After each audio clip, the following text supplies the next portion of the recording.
Hello all, welcome back to my channel. Today I'm discussing about postulates of molecular orbital theory.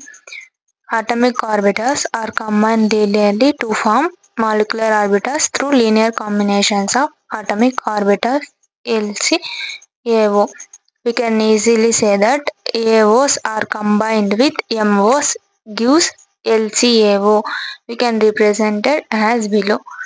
AO plus AO gives rise to bonding MO sigma. AO minus AO antibonding sigma star. Next point, number of atomic orbitals involved is equals to number of molecular orbitals formed. Next third point, orbitals are having equal energy are combined, then 1s orbital combined with 1s of other atom, not with 2s because of the energy difference. Are you understanding?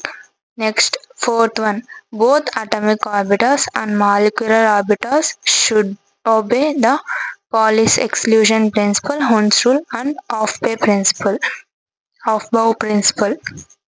Next point. Electrons are filled in increasing order of the energy of the molecular orbitals, MOs. We can denote molecular orbitals as MOs.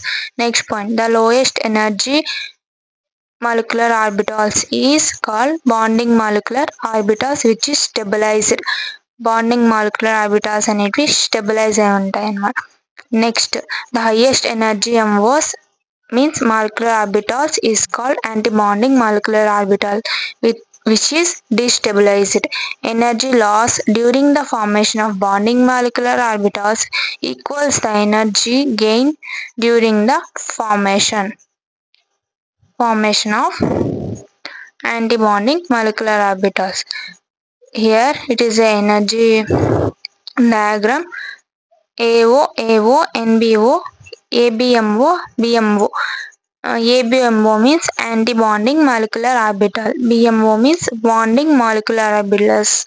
NBMO means non-bonding molecular orbitals. Next point, order of stability of